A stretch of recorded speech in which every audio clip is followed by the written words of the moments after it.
सभी UP TET aspirant को हमारा प्यार भरा नमस्कार। आज हम यूपी टेट 2019 में आए हुए कुछ महत्वपूर्ण प्रश्नों को देखेंगे। तो ध्यान से देखेंगे। कहा जा रहा है कि किसी आयताकार खेत का विकर्ण 17 मीटर तथा परिमाप 46 मीटर है, तो खेत का क्षेत्रफल क्या होगा। इसमें खेत का क्षेत्रफल पूछ रहे हैं, तो आयताकार खेत हम इस तरीके से ड्रॉन कर लेते हैं। मान लेते हैं ये है ए, बी, सी और डी। इसका विकर्ण कह रहे हैं, तो ए सी विकर्ण है 17 मीटर। कितने मीटर? 17 मीटर कह रहे हैं। परिमाप है 46 मीटर। ध्यान देंगे, ये लंबाई है और सी और बी ये चौड़ाई है। तो इसका मतलब होता है आयत में यहाँ पे 90 डिग्री का कोण बनता है। तो ध्यान देंगे, हमें लंबाई और चौड़ाई अगर पता हो जाए तो क्षेत्रफल हम आराम से निकाल सकते हैं, क्योंकि क्षेत्रफल लंबाई गुणे चौड़ाई ही होता है। ध्यान देंगे, यहाँ से विकर्ण का होल स्क्वायर इक्वल टू लंबाई का स्क्वायर धन चौड़ाई का स्क्वायर। ये अगर देखेंगे तो एक समकोण त्रिभुज है और इसमें पाइथागोरस लगाएंगे, है ना, ए बी सी में। तो इस तरीके से हम ए सी का मान कितना हो जाएगा, 17 दिया है, 17 square equal to L square plus B square implies that L square plus B square बराबर 17, 17 में 289। इसको इक्वेशन नंबर फर्स्ट मान लेते हैं। और इसी तरीके से नेक्स्ट में चलते हैं। कह रहा है परिमाप 46 मीटर है। परिमाप होता है 2 टाइम के साथ लंबाई प्लस चौड़ाई। दिया कितना है परिमाप? 46 मीटर। इसको 2 से कैंसिल करेंगे तो आ जाएगा 23, है ना। अब इसमें देखेंगे यल प्लस बी बराबर 23।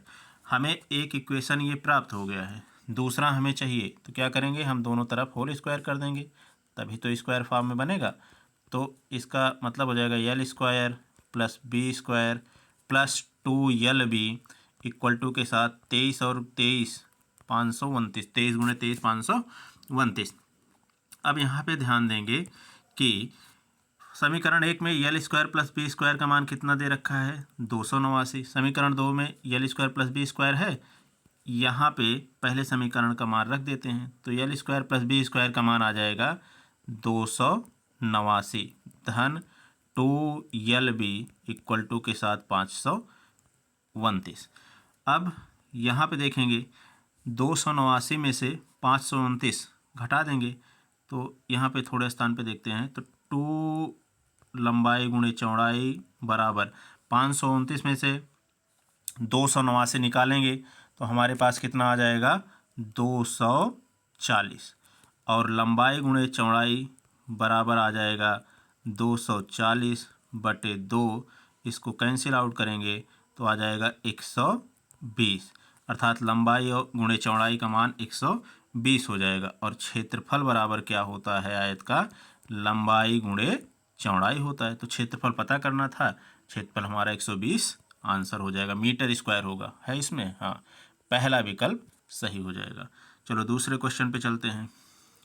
दूसरा क्वेश्चन कह रहे हैं 2 की पावर -1। ये कुछ इस तरीके से क्वेश्चन है, इसमें सही से टाइप नहीं हो पाया है। 2 की पावर -1, है ना, मजला bracket curly bracket start power -1 के सरलीकरण से प्राप्त संख्या होगी। देखो 2 की घात -1, इसका व्युत्क्रम होगा 1/2। फिर से पुनः इसका व्युत्क्रम कितना हो जाएगा, 2। तो इसका मतलब हो जाएगा ये क्या होगा, 2 प्राप्त हुआ। तो 2 क्या है, पहली चीज़ 2 सबसे छोटी अभाज्य संख्या है। ये बहुत रोचक जानकारी है, ये 2017 के टेट में पूछा गया है। 2 सबसे छोटी अभाज्य संख्या है, एक जानकारी। दूसरी जानकारी क्या निकल के आ रही है, 2 ही सम संख्या है। पूरे गणित में 2 ही सम संख्या ऐसी है, सम संख्या ऐसी है जो कि क्या है, 2 ही एक ऐसी सम संख्या है जो कि अभाज्य है। ये भी मोटी बात है, अभाज्य है, अंडरलाइन, ये पूछा जा सकता है। फिर तीसरी बात क्या आता है 2 के क्रम में, कि 2 स्वयं का गुणज है। 3 बातें हैं, 2 स्वयं का गुणज है। तो इसका मतलब है क्या ये तीनों है, दो अभाज्य संख्या, दो सम संख्या, दो गुणज है, ए बी सी, ये तीन बातें फिट हो रही हैं, पहला दूसरा तीसरा। ए बी सी कौन सा विकल्प है, डी। तो डी ऑप्शन हमारा क्या हो जाएगा, ए बी सी सही हो जाएगा। तो इस प्रकार से हम अगले प्रश्न पे चलते हैं। कह रहा है कि निम्न में से कौन सा कथन सही है। सही पूछ रहे हैं, कौन सा कथन सही है पूछ रहे हैं। सबसे छोटी अभाज्य संख्या एक है, बिल्कुल नहीं, गलत है। एक भाज्य संख्या विषम हो सकती है, एक भाज्य संख्या विषम हो सकती है, हाँ हो सकती है। चलो अगले भी देखते हैं। कोई सम अभाज्य संख्या नहीं है, गलत। दो अभाज्य संख्या का योग सदैव अभाज्य होता है, ऐसा नहीं भाई। दो अभाज्य संख्या 5 ले लो और एक 7 ले लो, ये अभाज्य संख्या दोनों है, इनको जोड़ो 12 आ गया, तो ये भाज्य संख्या आ गई, तो ये तो पहले ही गलत हो गया। तो इस प्रकार से ये दूसरा विकल्प हमारा सही हो जाएगा कि एक भाज्य संख्या विषम हो सकती है। जैसे उदाहरण के लिए 9 विषम है, 9 क्या है, विषम है, लेकिन ये भाज्य है ना, किससे भाज्य है, 3 से। 3 से भाज्य भी तो है, तो इसका मतलब विकल्प नंबर 2 हमारा सही हो जाएगा कि एक भाज्य संख्या विषम हो सकती है। अगला प्रश्न देखो, प्रश्न बहुत आसान है, अगर हल करते हुए चलेंगे तो हम इनको समझ जाएंगे। कह रहे हैं कि एक बहुभुज के अंतः एवं बाह्य कोणों का अंतर 60 डिग्री है। बहुभुज के भुजाओं की संख्या होगी। बहुभुज के भुजाओं की संख्या मतलब n पूछ रहे हैं। तो इसमें एक फार्मूला होता है कि बहुभुज के अंतः कोणों का, अंतः कोण अगर पूछेगा कि बहुभुज का अंतः कोण, तो उसका फार्मूला होता है, हम पूरा बहुभुज नहीं लिख रहे हैं, बोल रहे हैं, ध्यान से समझते चलना है, n-2 इंटू 180 डिग्री अपान के साथ n। दूसरा क्या फार्मूला है, बाह्य पूछ रहे हैं, बाह्य कोण, तो बहुभुज यहाँ पे देखेंगे, बहुभुज के बाह्य कोण, बहुभुज के बाह्य कोण, इसका फार्मूला क्या हो जाएगा, बहुभुज के बाह्य कोण का अगर पूछेंगे, है ना, तो इसका फार्मूला होता है 360 डिग्री अपान n। ये अंतः कोण है, ये बाह्य कोण है। अब कह रहे हैं इन दोनों का अंतर, इसका और इसका अंतर, इसका और इसका अंतर किसके बराबर है, 60 डिग्री के बराबर है। तो लिखेंगे n-2 इंटू 180 डिग्री अपान के साथ n-360 डिग्री अपान के साथ n इक्वल टू के साथ कितना है, 60 डिग्री। अब इसी को हल करेंगे, इसी को हल करेंगे तो हल करेंगे तो कितना आ जाएगा, इसको देखो 180, सॉरी इसको इरेज करते हैं यहाँ से, इसको इरेजर लगाते हैं यहाँ से, ये तो 180, आगे देखेंगे 180 n माइनस 360 डिग्री और माइनस टाइम के साथ 360 डिग्री अपान के साथ डिनोमिनेटर यानी हर समान है इक्वल टू के साथ 60 डिग्री। इसको एक बार और हल करेंगे, 180 डिग्री n माइनस 360 और 360 जोड़ देंगे 720 आ जाएगा अपान के साथ n इक्वल टू के साथ 60 डिग्री।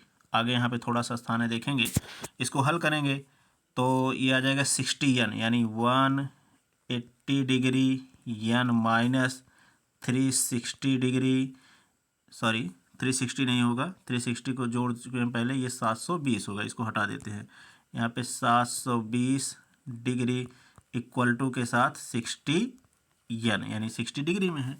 तो 180 और 60 यानी इधर लाएंगे तो घटेगा, 180 में से 60 चला जाएगा तो 120 डिग्री n बराबर 720। इसको हटाते हैं, यहाँ से ये आ जाएगा 720 डिग्री, अर्थात n बराबर 720 डिग्री अपान के साथ 120 डिग्री। इसको सॉल्व करेंगे, 12 छंग 72 यानी 6, तो n बराबर 6 आ गया, बहुभुज की संख्या 6 हमारे पास है विकल्प, विकल्प नंबर 2 सही हो जाएगा। अगला प्रश्न कह रहा है एक सरल रेखा पर स्थित बिंदुओं की संख्या होगी।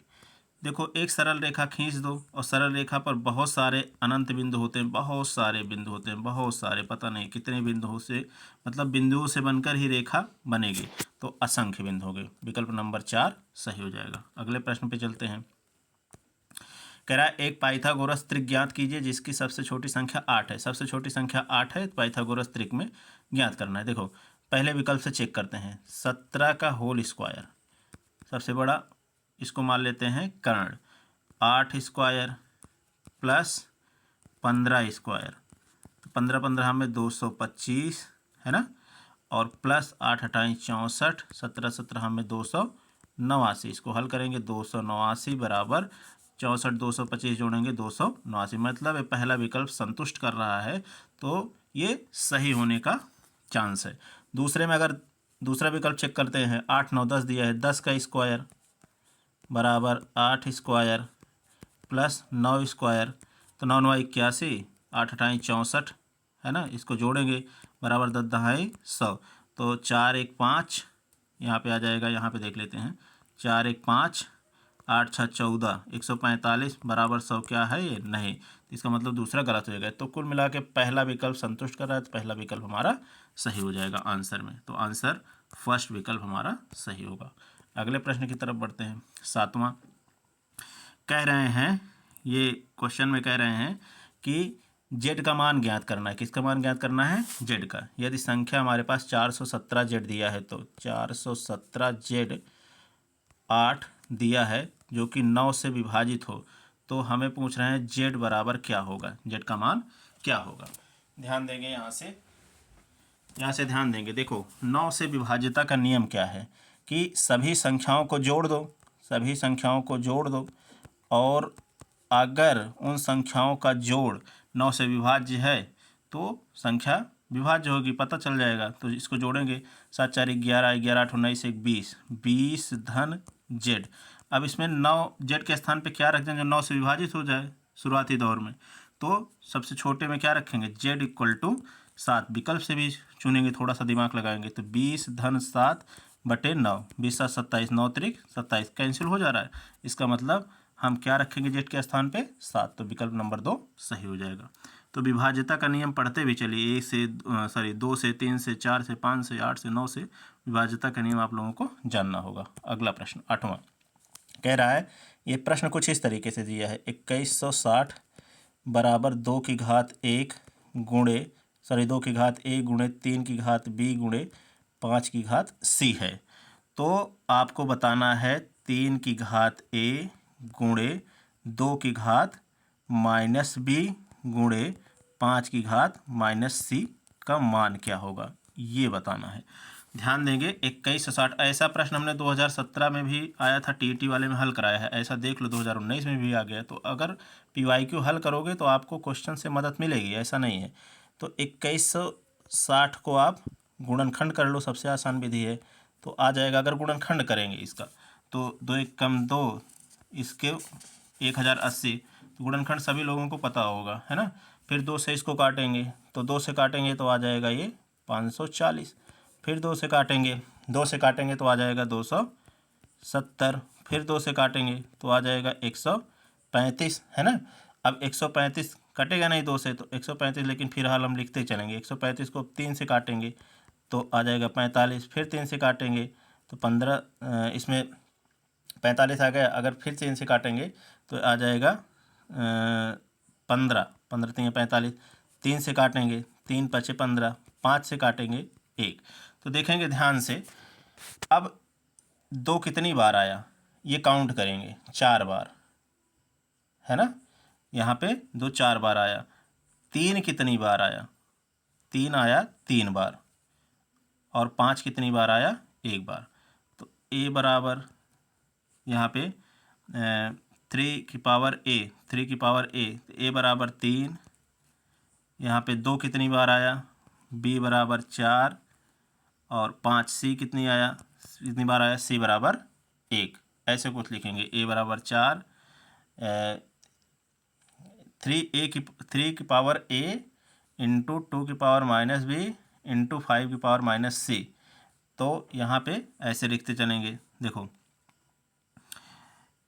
ए 3 बार आया, मतलब अब इसमें पूछ रहे हैं इस तरीके से। तो देखेंगे ध्यान से, इस सवाल को ऐसे देखेंगे कि 2 की पावर ए गुणे 3 की पावर बी गुणे 5 की power C.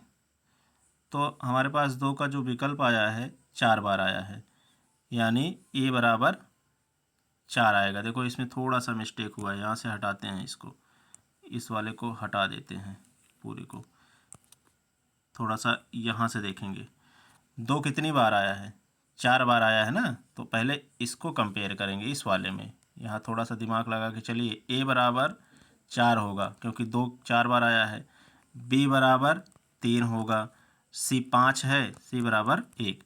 A B C अब हमको प्राप्त हो गया। अब यहाँ पे रखेंगे इस वाले में, इस वाले में रखेंगे 3 की पावर 4 गुणे 2 की पावर -3 गुणे 5 की पावर -1। इसको हल करेंगे तो 3 त्रिक 9 त्रिक 27 तियाँ 81 गुणे, इसको हल करेंगे तो ये आ जाएगा 1/8 गुणे ये आ जाएगा 1/5। अब इसको हल करेंगे तो 81 बटे के साथ 8 पंचे 40, 81/40 आना चाहिए।